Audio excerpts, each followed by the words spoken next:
नमस्कार, मैं ज्ञान प्रकाश। आप सब कैसे हैं? मुझे पूर्ण विश्वास है आप अच्छे होंगे, खुशहाल होंगे और ईश्वर से मेरी दुआ है कि आप सदा खुश रहें, खुशहाल रहें और आगे बढ़ें। आइए आप सबके समक्ष मैं आज प्रस्तुत हुआ हूं प्राचीन भारतीय इतिहास के महत्वपूर्ण टॉपिक गुप्त काल के साथ। आज मैं गुप्त काल पे चर्चा करूंगा। गुप्त काल से संबंधित महत्वपूर्ण जानकारी आपके समक्ष रखूंगा। ये गुप्त काल जो है ये परीक्षा से संबंधित काफ़ी महत्वपूर्ण टॉपिक है, जीएस का काफ़ी महत्वपूर्ण टॉपिक है। इससे हमेशा प्रश्न पूछे जाते रहे हैं, पूछे जाते हैं और भविष्य में भी पूछे जाएंगे। आजकल प्रश्न जो है तथ्यात्मक पूछे जा रहे हैं। जब तक किसी भी टॉपिक पर आपका कंसेप्ट क्लियर नहीं होगा, आपसे प्रश्न नहीं बनेगा। आप उठा के प्रीवियस ईयर का प्रश्न देखिए, सारे जो है कंसेप्ट पर आधारित है। इसलिए प्लीज जो भी टॉपिक पर है आपका कंसेप्ट आपका क्लियर होना चाहिए। और प्लीज आप सबसे रिक्वेस्ट है कि जब भी वीडियो देखें आप एंड तक जरूर वीडियो पर बने रहें ताकि पूरा पढ़ाई समझ में आए। आइए मैं टॉपिक शुरू करने से पहले मैं आपसे कुछ कहना चाहूँगा। पढ़ता तो हर कोई है, पढ़ता तो हर कोई है, गुनता बहुत कम आदमी है। पढ़ने वाले तो बहुत हैं लेकिन ज्ञान का उपयोग करने वाले बहुत कम लोग हैं। क्या आप जो पढ़ाई कर रहे हैं, क्या आपके पढ़ाई का जो तरीका है, क्या आप कभी जांच करके देखे हैं? क्या उसका मूल्यांकन करके देखे हैं? क्या मैं जो पढ़ रहा हूँ क्या प्रश्न बन रहे हैं कि नहीं बन रहे हैं? क्या मैं इसका सदुपयोग जो है अपने परीक्षा में कर पाऊंगा या नहीं कर पाऊंगा? या केवल आप वीडियो देख रहे हैं, केवल देख के छोड़ दे रहे हैं? नहीं नहीं नहीं, प्लीज आपसे निवेदन है कि आप वीडियो को गंभीरता से देखें, ज्ञान को धारण करें। ज्ञान की कोई सीमा नहीं होती है, लेकिन औरों से ज्यादा ज्ञान ही तो आपको सफलता प्रदान करती है। इसलिए मुझे पूर्ण विश्वास है कि आप औरों से ज़्यादा ज्ञान हासिल करेंगे और परीक्षा में उसका सदुपयोग करेंगे। और आइए इससे पहले मैं कुछ कहना चाहूँगा कि जो कमज़ोर दिल के होते हैं, जो खुद पर विश्वास नहीं करते हैं, उन्हीं का फैसला हमेशा बदलते रहता है। जो खुद पर विश्वास नहीं करते हैं उन्हीं का फैसला हमेशा बदलते रहता है। जो खुद पर विश्वास करते हैं वही तो इतिहास रचते हैं। जो खुद पर विश्वास करते हैं वही तो इतिहास रचते हैं। क्या आप खुद पर विश्वास करते हैं? अगर आप खुद पर विश्वास नहीं करते हैं तो आज से खुद पर विश्वास करना सीखिए, क्योंकि जो खुद पर विश्वास करता है, जो खुद पर विश्वास करता है वही तो इतिहास रच रहा है, वही तो आगे बढ़ रहा है। इसलिए खुद पर विश्वास करना सीखें। और आइए इस विश्वास को मैं एक नए ज्ञान के साथ बढ़ाना चाहूँगा, वो है गुप्त काल। आइए गुप्त काल की चर्चा करते हैं। गुप्त काल, इसको प्राचीन भारतीय इतिहास का स्वर्ण युग भी कहा जाता है। गुप्त काल को भारतीय पुनर्जागरण एवं स्वर्ण युग की संज्ञा भी दी जाती है। गुप्त काल की स्थापना श्रीगुप्त ने किया था। मौर्य काल में जो भारत में राजनीतिक एकता देखने को मिली, वो मौर्य काल के बाद राजनीतिक एकता समाप्त हो गई, क्योंकि मौर्य काल के बाद भारत में विदेशियों का आक्रमण शुरू हो गया और विदेशियों के आक्रमण के बाद हमारे भारत में राजनीतिक एकता अस्थिर हो गई। एवं आगे चल करके जो गुप्त वंश की स्थापना हुई, जो गुप्तों का शासन काल आया, वो गुप्तों का शासन काल ने जो मौर्य काल में एकता समाप्त हुई थी, गुप्तों ने पुनः उस राजनीतिक एकता को कायम किया। कुषाण वंश के पतन के बाद, कुषाण वंश के पतन के बाद इस गुप्त साम्राज्य का स्थापना हुआ। कुषाणों एवं सतवाहनों के राज्य पर अधिकार करके गुप्तों ने अपना आधिपत्य क्या है जी कायम किया। एवं गुप्त काल में 320 ईस्वी से 455 ईस्वी तक लगभग एक सदी तक उत्तर भारत में राजनीतिक एकता कायम रही। और आइए अब गुप्त काल के विषय में मैं जानकारी देता हूं, ध्यान सुनेंगे, जो परीक्षा में आपके लिए काफ़ी उपयोगी है। तो पहले मैं बताना चाहूँगा कि गुप्त वंश की स्थापना कौन किया। तो गुप्त वंश की स्थापना श्री गुप्त ने किया था। ये गुप्त जो है किसके अधीन सामंत थे।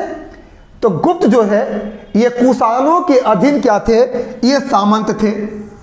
गुप्त ये कुषाणों के अधीन क्या थे, सामंत थे। जो हमेशा प्रश्न में कई बार पूछे गए हैं कि गुप्त किसके अधीन सामंत थे, तो आपका जवाब होना चाहिए ये कुषाणों के अधीन क्या थे, सामंत थे।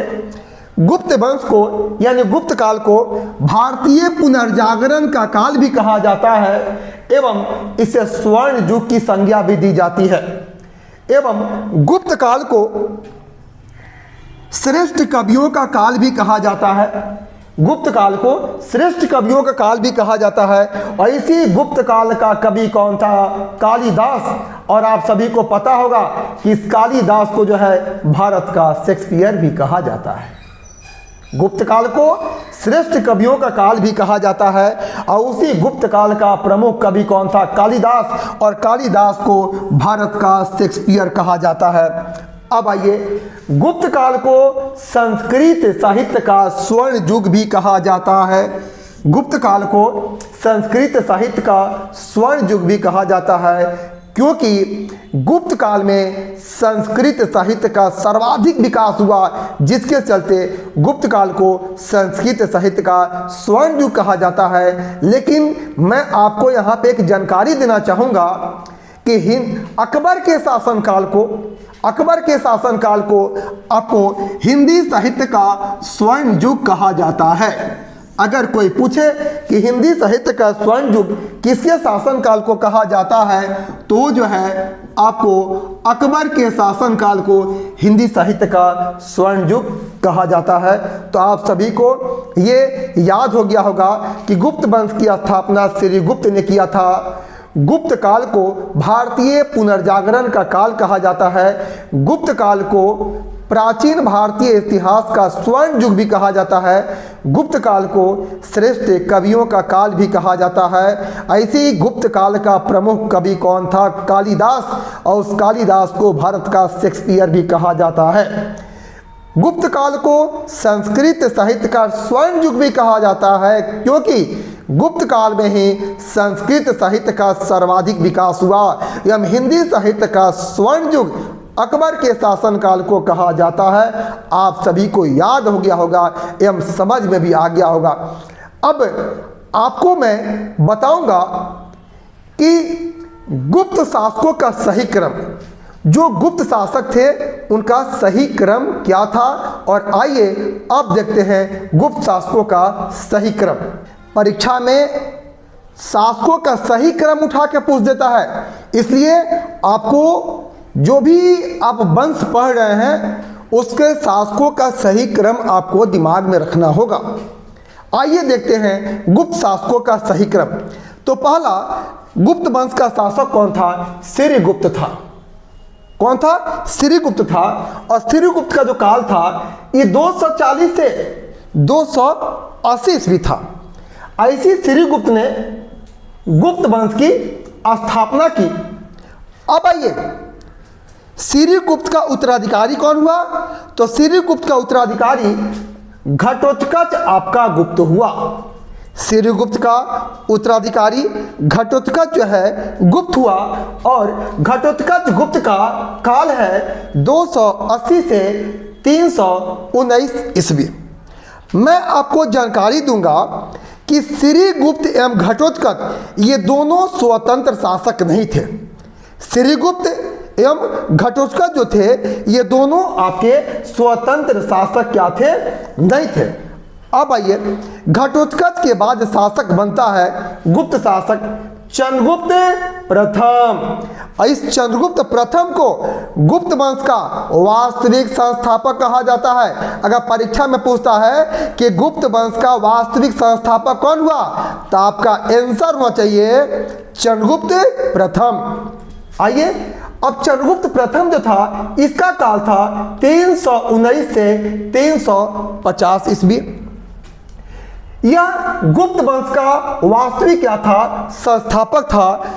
एवं चंद्रगुप्त प्रथम ने 319 ईस्वी में गुप्त संवत को चलाया। चंद्रगुप्त प्रथम ने 319 ईस्वी में गुप्त संवत की शुरुआत की। आप सबको ध्यान में आ गया होगा, याद हो गया होगा। आइए, चंद्रगुप्त प्रथम के बाद शासक बनता है समुद्रगुप्त। समुद्रगुप्त का शासनकाल था 350 से 375 ईस्वी। अब बताएंगे कि समुद्रगुप्त को ही भारत का नेपोलियन कहा जाता है। समुद्रगुप्त को भारत का नेपोलियन कहा जाता है। तो समुद्रगुप्त को भारत का नेपोलियन किसने कहा, तो V.A. स्मिथ ने कहा था। V.A. स्मिथ ने ही समुद्रगुप्त को भारत का नेपोलियन जो है कहा था। अब आइए, समुद्रगुप्त के बाद शासक बनता है रामगुप्त। रामगुप्त एक दुर्बल शासक था और विद्वानों के बीच इसकी ऐतिहासिकता को लेकर के मतभेद है।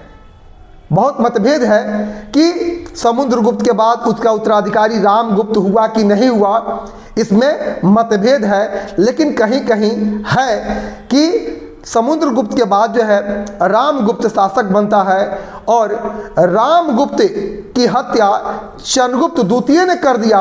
और रामगुप्त की पत्नी कौन थी, ध्रुव देवी। और ध्रुव देवी से चंद्रगुप्त द्वितीय ने भी क्या किया, विवाह कर लिया।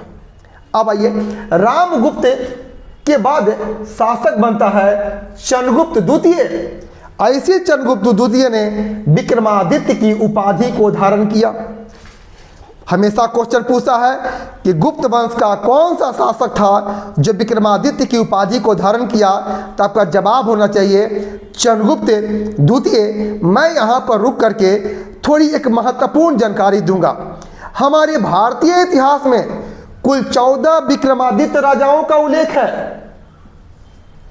भारतीय इतिहास में कुल 14 विक्रमादित्य राजाओं का उल्लेख है। और 14वां विक्रमादित्य राजा कौन था, तो था हेमू था। हेमू जो रेवाड़ी का बनिया था, उसका मूल नाम क्या था, हेमचंद्र था। उसी हेमू ने विक्रमादित्य की उपाधि को धारण किया और वो जाकर के 14वां विक्रमादित्य हुआ।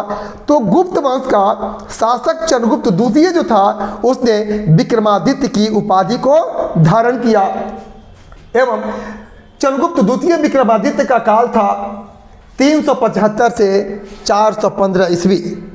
375 से 415 ईस्वी। एवं चंद्रगुप्त द्वितीय विक्रमादित्य के काल को ही गुप्त काल का स्वर्ण युग कहा जाता है।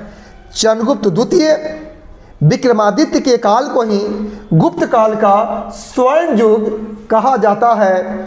एवं चंद्रगुप्त द्वितीय के शासनकाल में ही चीनी यात्री फाहियान आया था। चंद्रगुप्त द्वितीय के शासनकाल में ही ये चीनी यात्री फाहियान आया था। और मैं बता दूं, ये फाहियान ने एक पुस्तक लिखी थी। उस पुस्तक का नाम क्या था, उस पुस्तक का नाम था फू को की। आप सभी को याद हो गया होगा कि फाहियान चीनी यात्री था, चंद्रगुप्त द्वितीय के दरबार में आया था और फाहियान ने फूको की पुस्तक की रचना की थी। अब आइए, ये चंद्रगुप्त द्वितीय के बाद शासक बनता है कुमारगुप्त प्रथम। एवं कुमारगुप्त प्रथम का काल है 415 से 455 ईस्वी। ऐसी कुमारगुप्त ने सबसे प्राचीनतम विश्वविद्यालय नालंदा विश्वविद्यालय की स्थापना की थी। जानते होंगे आप लोग कि नालंदा विश्वविद्यालय की स्थापना कौन किया, तो कुमारगुप्त प्रथम ने नालंदा विश्वविद्यालय की स्थापना किया।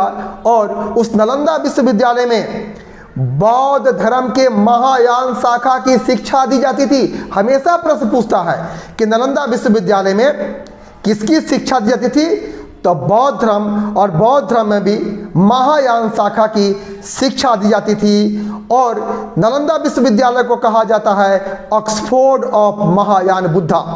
ऑक्सफोर्ड ऑफ महायान बुद्धा ये नालंदा विश्वविद्यालय को कहा जाता है। और आगे चल करके बख्तियार खिलजी ने अपने बंगाल अभियान के क्रम में नालंदा विश्वविद्यालय को नष्ट कर दिया। आप सभी को ये याद हो गया होगा कि नालंदा विश्वविद्यालय की स्थापना गुप्त शासक कुमारगुप्त प्रथम ने किया था।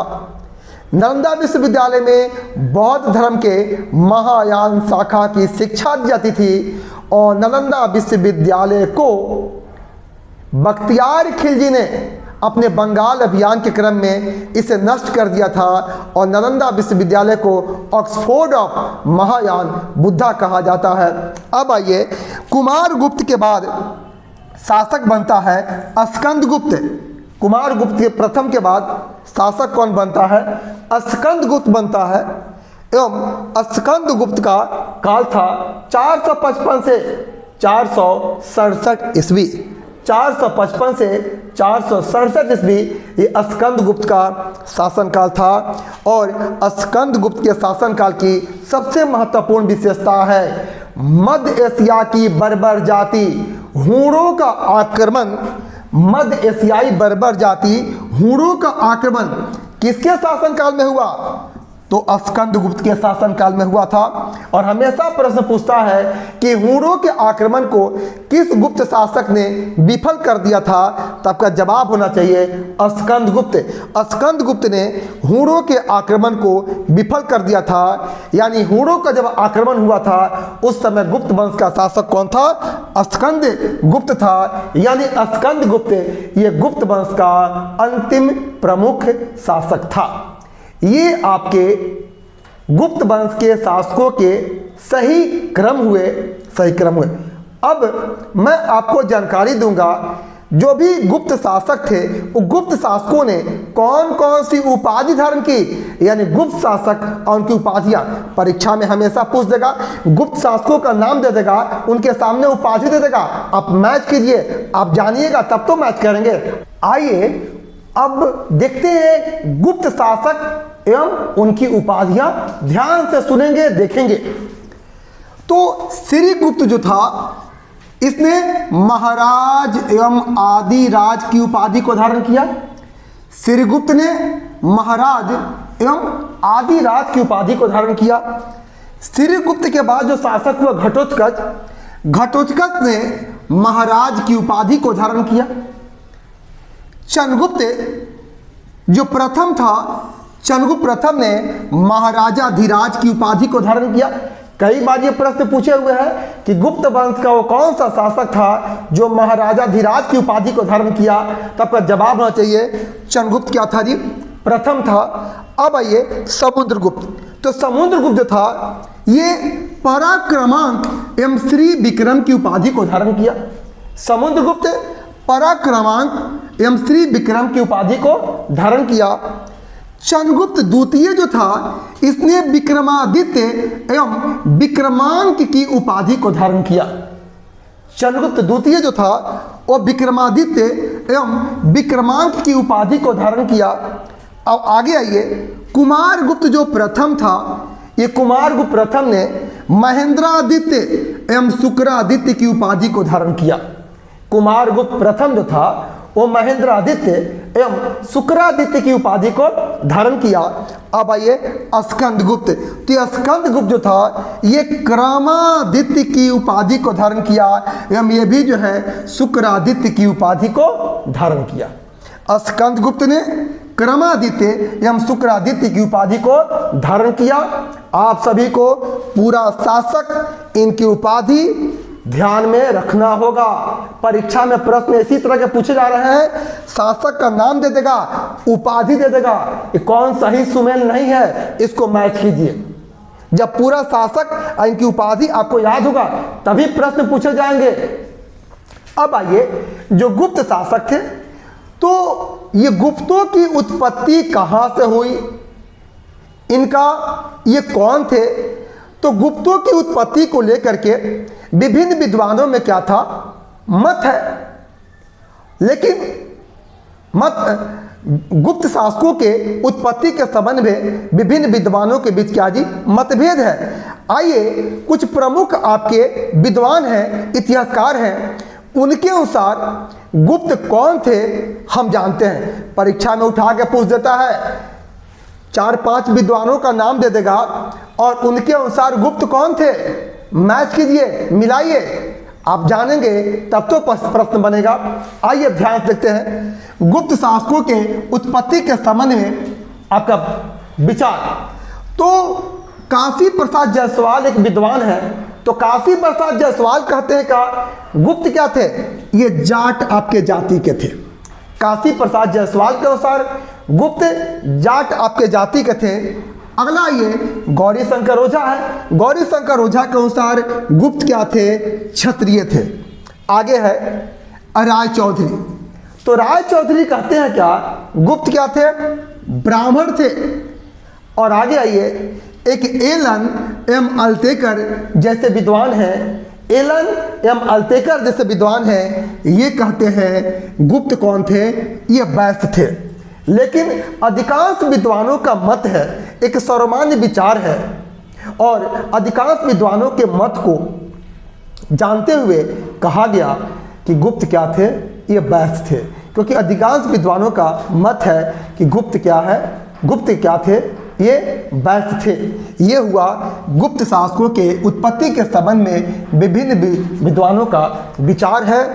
अब आइए मैं आगे बताना चाहता हूं कि ये स्कंद गुप्त जो था, स्कंद गुप्त जो गुप्त वंश का प्रमुख शासक हुआ, तो स्कंद गुप्त के बाद गुप्त वंश के उत्तराधिकारी कौन हुए, तो उसके उत्तराधिकारियों का हम सही क्रम जो है आपको बताते हैं, ध्यान से सुनेंगे। स्कंद गुप्त के बाद उत्तराधिकारी कौन कौन हुए, उसको परवर्ती गुप्त शासक भी कहा जाता है। स्कंद गुप्त के बाद जो उत्तराधिकारी हुए, उन उत्तराधिकारियों को परवर्ती गुप्त शासक भी कहा जाता है। अब ध्यान से सुनेंगे कि स्कंद गुप्त के उत्तराधिकारी, तो स्कंद गुप्त के बाद पूर्व गुप्त जो है शासक हुआ। स्कंद गुप्त के बाद ये पूर्व गुप्त जो है शासक हुआ। पूर्व गुप्त के बाद कुमार गुप्त द्वितीय जो है शासक हुआ। कुमार गुप्त द्वितीय के बाद बुद्ध गुप्त शासक हुआ। बुद्ध गुप्त के बाद नरसिंह गुप्त बालादित्य शासक हुआ। बुद्ध गुप्त के बाद नरसिंह गुप्त बालादित्य जो है शासक हुआ, और नरसिंह गुप्त बालादित्य के बाद भानुगुप्त शासक बना, और भानुगुप्त के बाद वैन्य गुप्त शासक बना, और वैन्य गुप्त के बाद कुमार गुप्त तृतीय शासक बना, और कुमार गुप्त तृतीय के बाद विष्णु गुप्त जो है शासक बना। यानी गुप्त वंश का अंतिम शासक कौन हुआ, विष्णु गुप्त हुआ। जबकि ऐसे कह सकते हैं गुप्त वंश का अंतिम प्रमुख शासक कौन हुआ, तो स्कंद गुप्त हुआ। अब आइए, अब मैं बारी बारी से जो भी प्रमुख शासक है वो प्रमुख शासकों की विशेषताएं बताएंगे। गुप्त वंश के प्रमुख शासकों की विशेषताएं शुरू करते हैं श्रीगुप्त से। तो श्रीगुप्त जो था उसका काल था 240 से 280 ईस्वी, और ये श्रीगुप्त को गुप्त वंश का संस्थापक भी कहा जाता है। लेकिन गुप्त वंश का वास्तविक संस्थापक कौन था, तो चंद्रगुप्त प्रथम था। गुप्त वंश का वास्तविक संस्थापक कौन था, चंद्रगुप्त क्या था जी, प्रथम था। अब आइए, ये जो श्रीगुप्त था उसने 2 उपाधियों को धारण किया। वो कौन कौन उपाधि है, एक है महाराज और दूसरा है आदिराज। तो श्रीगुप्त ने महाराज एवं आदिराज की उपाधि को धारण किया। अब आइए, पूना ताम्र अभिलेख, ये प्रभावती गुप्त का है। हमेशा कई परीक्षाओं में प्रश्न पूछे हुए हैं कि पूना ताम्र अभिलेख किसका है, आपका जवाब होना चाहिए ये प्रभावती गुप्त का है। और पूना ताम्र अभिलेख में श्रीगुप्त की चर्चा की गई है। पूना ताम्र अभिलेख में गुप्त वंश के शासक सिरगुप्त की चर्चा की गई है। आगे आइए, इत्सिंग क्या था? एक आपका चीनी यात्री था। इत्सिंग क्या था? एक चीनी यात्री था। और इत्सिंग कहता है क्या कि सिरगुप्त ने मगध में एक मंदिर बनवाया, मगध में एक मंदिर बनवाया और उस मंदिर को उसने 24 गांव दान में दिया था। इत्सिंग कहता है क्या कि सिरगुप्त मगध में एक मंदिर बनवाया और उस मंदिर को 24 गांव दान में दिया। अब आइए, एक सूपिया आपका लेख है। ये सूपिया जो लेख है ये मध्य प्रदेश से प्राप्त हुआ है। ये सूपिया लेख किसका है? ये स्कंदगुप्त का है। और ये सूपिया लेख के अनुसार गुप्तों की वंशावली घटोत्कच से शुरू होती है। ये सूपिया जो लेख है ये स्कंदगुप्त का है और सूपिया लेख से पता चलता है कि गुप्तों की वंशावली किससे शुरू होती है? तो गुप्तों की वंशावली जो है ये घटोत्कच से आरंभ होती है। अब आइए हम चलते हैं घटोत्कच पे। आइए घटोत्कच। तो घटोत्कच का जो काल था ये 280 से 319 ईस्वी। और ये घटोत्कच ने महाराज की उपाधि को धारण किया।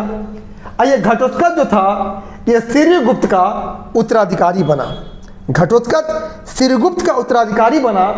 अब ध्यान सुनेंगे, पूना ताम्राभिलेख है, एक रिद्धपुर ताम्राभिलेख है। पूना ताम्राभिलेख या रिद्धपुर ताम्रभिलेख, ये दोनों जो है प्रभावती गुप्त का है। और इन दोनों अभिलेखों से पता चलता है कि गुप्त वंश का प्रथम शासक कौन है? घटोत्कच है। पूना ताम्र अभिलेख एवं रिद्धपुर ताम्र अभिलेख ये प्रभावती गुप्त का है। ये दोनों अभिलेख से पता चलता है कि घटोत्कच ही गुप्त वंश का प्रथम क्या है? शासक है। यहाँ तक हुआ ये जानकारी।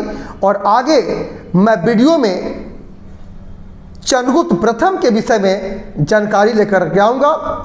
और तब तक जो है हम चलते चलते आप सभी से कहना चाहेंगे कि आप सभी को ये पढ़ाई पूरी तरह समझ में आया होगा, कहीं भी कन्फ्यूजन नहीं होना चाहिए। मैं स्पष्ट रूप से आप सबके सामने प्रस्तुत किया हूँ, बताया हूँ।